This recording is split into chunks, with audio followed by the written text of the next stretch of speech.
बराबरी के रचयिता डॉक्टर बाबा साहेब आंबेडकर। बाबा साहेब रामजी आंबेडकर एक दूरदर्शी नेता थे। वह एक समाज सुधारक थे। उन्होंने दलितों के अधिकारों के लिए अथक संघर्ष किया। डॉक्टर आंबेडकर को भारतीय संविधान के शिल्पकार के रूप में जाना जाता है। उन्हें जीवन भर भेदभाव का सामना करना पड़ा।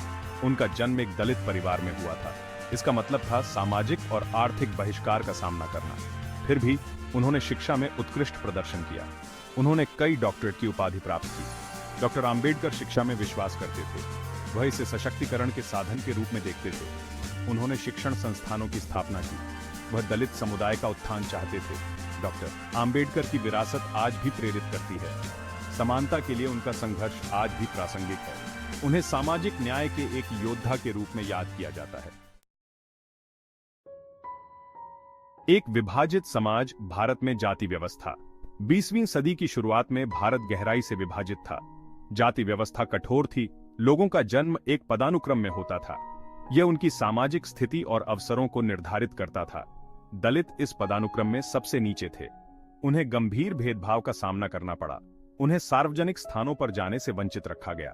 इसमें मंदिर, कुएं और स्कूल शामिल थे। जाति व्यवस्था को धार्मिक आधार पर सही ठहराया गया। इसने इसे और भी मजबूत बना दिया। कई सुधारकों ने इस प्रणाली को चुनौती दी। उन्होंने इसे अन्यायपूर्ण और अमानवीय माना। डॉक्टर आंबेडकर जाति व्यवस्था के मुखर आलोचक थे। उन्होंने इसे खत्म करने के लिए अपना जीवन समर्पित कर दिया। समानता के लिए उनका संघर्ष उनके अनुभवों में निहित था।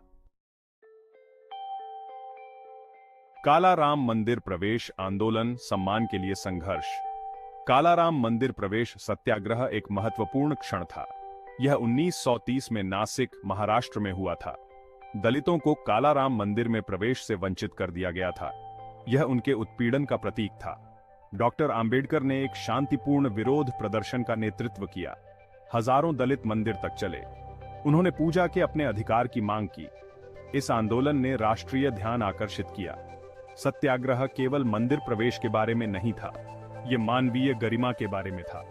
इसने जाति व्यवस्था की नींव को ही चुनौती दी। इसका उद्देश्य सामाजिक बाधाओं को तोड़ना था। काला राम मंदिर प्रवेश आंदोलन एक महत्वपूर्ण मोड़ था। इसने सामूहिक कार्रवाई की शक्ति को दिखाया। इसने देश भर में इसी तरह के आंदोलनों को प्रेरित किया। डॉक्टर आंबेडकर का नेतृत्व, आशा की किरण। डॉक्टर आंबेडकर का नेतृत्व आंदोलन की सफलता के लिए महत्वपूर्ण था। वह एक कुशल संगठनकर्ता और रणनीतिकार थे। उन्होंने जनता को संगठित किया और उन्हें आवाज दी। उन्होंने प्रति रेजिस्टेंस के अहिंसक तरीकों का इस्तेमाल किया। वह संवाद और अनुनय में विश्वास करते थे। वह दिल और दिमाग बदलना चाहते थे। उन्होंने भेदभावपूर्ण कानूनों को भी चुनौती दी।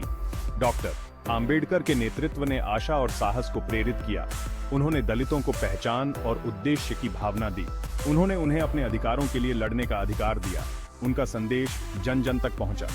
वह प्रतिरोध के प्रतीक बन गए। उनके नेतृत्व ने एक अधिक न्यायपूर्ण और न्यायसंगत समाज का मार्ग प्रशस्त किया। परिवर्तन की विरासत, प्रभाव और प्रेरणा। काला राम मंदिर प्रवेश आंदोलन का गहरा प्रभाव पड़ा। इसने जाति व्यवस्था की वैधता को चुनौती दी। इसने लोगों को अस्पृश्यता के मुद्दे का सामना करने के लिए मजबूर किया। इस आंदोलन से सामाजिक सुधार और कानूनी बदलाव आए। इसने जीवन के विभिन्न क्षेत्रों में दलितों को शामिल करने का मार्ग प्रशस्त किया। यह एक अधिक न्यायपूर्ण समाज की दिशा में एक कदम था। डॉक्टर आंबेडकर की विरासत आज भी पीढ़ियों को प्रेरित करती है। समानता के लिए उनका संघर्ष आज भी प्रासंगिक है। सामाजिक न्याय का उनका संदेश पूरी दुनिया में गूंजता है। काला राम मंदिर प्रवेश सत्याग्रह हमें याद दिलाता है कि बदलाव संभव है। यह हमें शांतिपूर्ण प्रतिरोध की शक्ति सिखाता है। यह हमें एक अधिक न्यायपूर्ण और न्यायसंगत दुनिया के लिए लड़ने के लिए प्रेरित करता है।